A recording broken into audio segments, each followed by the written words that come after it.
Hey everyone, welcome to my 5th class of Relax into Sensuality, Your Adventure in Purity.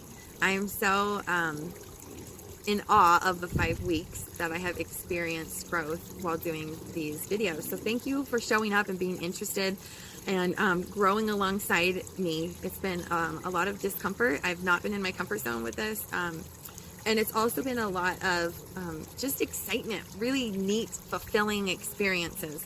And I hope that today, by the end of this video, you will be even more committed to creating those fulfilling experiences for yourself so that you can fully embody sensuality. If we go back to the definition of sensuality, that was a big surprise to me. Sensuality is not just about sexual pleasure, but that is a piece of it.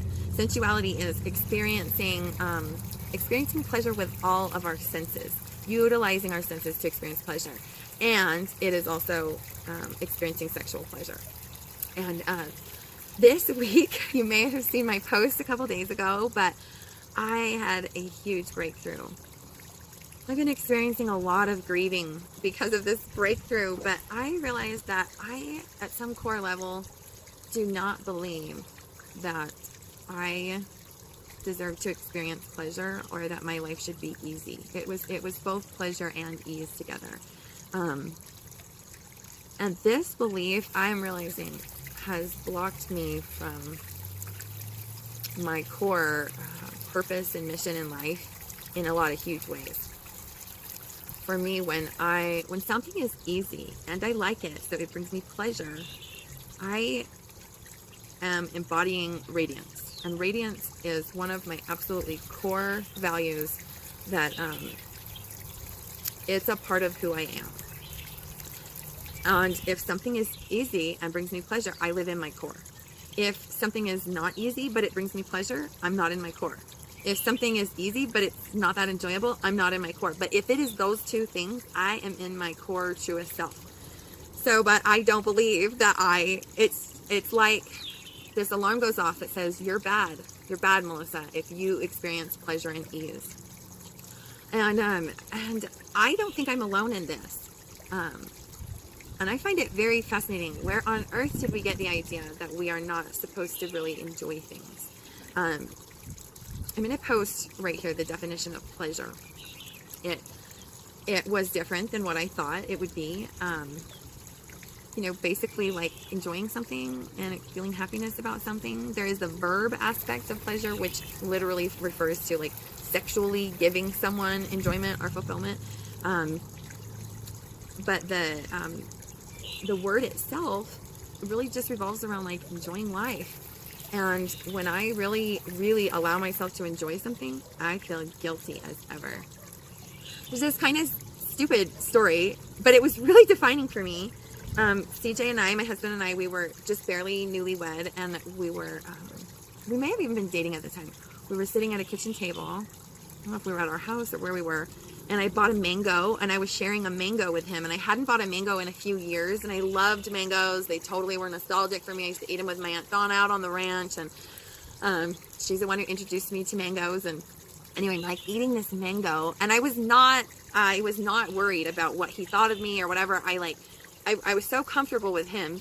I was just totally into the mango, and I was like making noises, and I was like just eating the mango, completely unaware of what I was doing, you guys. And I looked up at one point, and CJ's looking at me like, really? Like, really? I was so mortified. I was like, oh my gosh, I should never eat a mango again. I should never eat a mango like that again. I should always be on guard. What was I thinking? Fully allowing myself to enjoy a mango. What was I thinking? I felt so much shame about enjoying a mango. I can see clearly what happened for me. That was not the beginning of this cycle. That was merely one trigger point in the middle of this cycle that has played out for me forever. I can remember all the way back to a child. Again, I go back to my childhood, because that's where these blocks showed up, where I was told, you're being too loud. You need to calm down. Stop having so much fun. It's not time to play. You're too old to play. You need to get rid of your toys. You're not a kid anymore. You need to be more serious. My uncle always would say, hold it down. Oh my gosh, I had a boyfriend once in high school. I was so excited, telling him some story. I don't even remember what I was telling him. And I remember him looking me dead in the eye in the middle of a hallway in high school and saying, "You are so loud." And again, like the shame, it was just like, I need to go die right now. Like, oh my gosh, I feel so horrible whenever I am experiencing pleasure and ease and ultimately radiance, my true core self.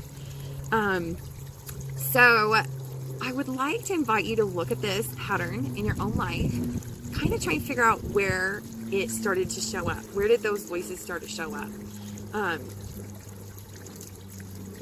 And I find it fascinating that everything with regard to sensuality constantly leads me back to my childhood.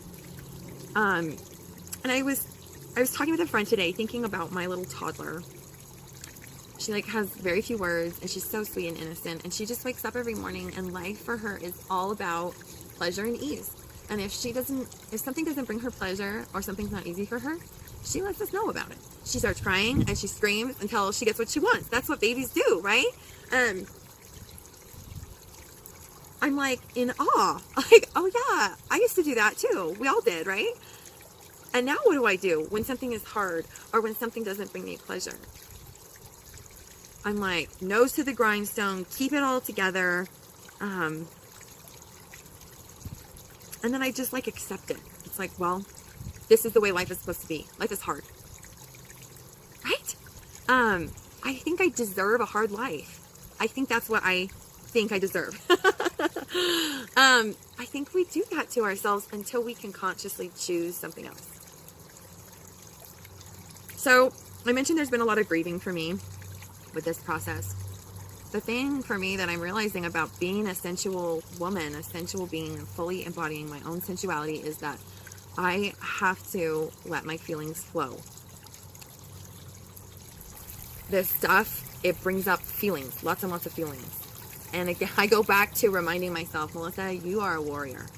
And as hard as it was for me to learn how to stuff myself into this little like ball that I thought I was supposed to be, I need to use that same warrior strength to allow myself to actually be me and be free of that stifled ball. And in order to do that, I have to feel my feelings. And I'm so grateful. My friend Dion really showed me that again today. Because as I was processing through this, I was still feeling so stuck. And she reminded me, like, have you taken the time to like really have compassion for yourself? So I want you to bring up one of the main feelings that this brings up for you. Whether you're looking at, you feel guilty. Maybe let's do that. Think about the last time that you experienced pleasure. Any kind of pleasure at all. Where you really felt it. And think about how you feel about that experience. For me, I go to sex with my husband. And immediately afterwards, I feel guilty. My mind starts racing all over of like worrying about the kids, worrying about the home, worrying about my responsibilities, like how much time has passed, have I like lost track of all my responsibilities, and also shame about how I look. And actually that's come up for me every single time I've looked at these patterns with pleasure and ease, is I become keenly aware and judgmental of how I look during the experience, how I sound, everything during the experience. I become so critical and judgmental. The next thing you know, I'm riddled with body image issues, and I should be like this, I should do that, I should never ever do that again. And so I want you to go to that place. Hopefully you've come up with something. And notice what feelings come up for you. And when I talk about feelings, I'm talking about even place your hand on your heart. We tend to want to just talk out what we're feeling, which usually leads to more judgments and evaluations. I'm talking about core feelings. Like talking about this brings tension in my shoulders. I feel tense, just tense in general. Doesn't help that it's cold outside, but I feel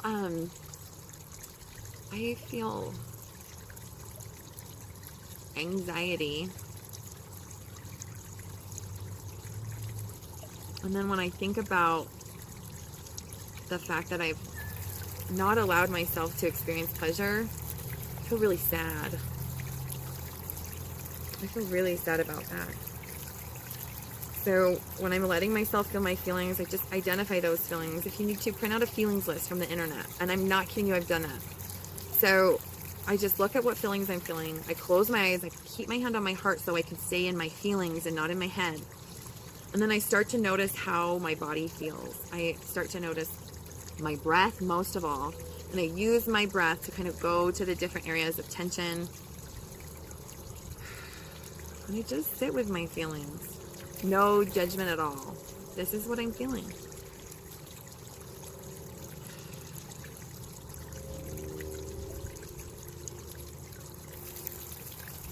If I begin to notice that I'm feeling judgment, I try and accept that too. I try and just accept it all. Just accept it all. And begin to think of yourself as a vessel where they can just flow in and flow out. They may stay for a while. They may go quickly. It's okay. So again, we're sitting with our feelings. And then just notice when you begin to feel like, I'm all done with feeling this feeling. And that's great. And then the feeling part of this can be over. The whole idea is to open yourself up to be a channel of flow, because a sensual being has to flow. The sensations are always flowing in and flowing out, whether it's touch or smell or taste or hearing or seeing. It's a constant process of giving and receiving. And if we are just stuffing all of our emotions in that little ball that we think we're supposed to be, this tiny little ball, our senses are blocked. Our physical senses are blocked, and we cannot embrace our sensuality. So our emotions help to create this flowing channel so that we can be a sensual being.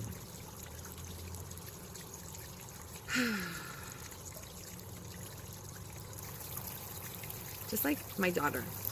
When she's upset, she cries. Just like that. You know, what do they say? 0 to 100? Just like that. And then when she gets what she wants, I pick her up or I nurse her or whatever. Just like that. It's over. She's a constant conduit.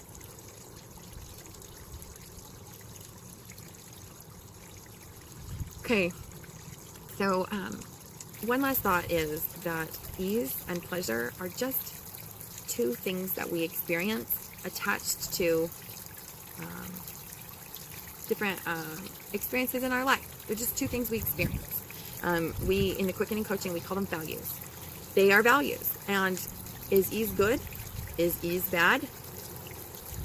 That's not really something you can argue. Is pleasure good? Is pleasure bad? It's really not something you can argue. So it's not good or bad. They just are. They are things that we experience. And we get to choose how often we want to experience them. We get to choose if we want our life to be hard all the time, or if we want to create ease and pleasure. And I want to create ease and pleasure, and I hope that you do too. But again, as we like practice with this, I want to just invite you. Your challenge for this week will be to look for things that bring you pleasure and ease, and just feel into that. See if you can ask yourself, okay, is experiencing pleasure in this moment good or bad?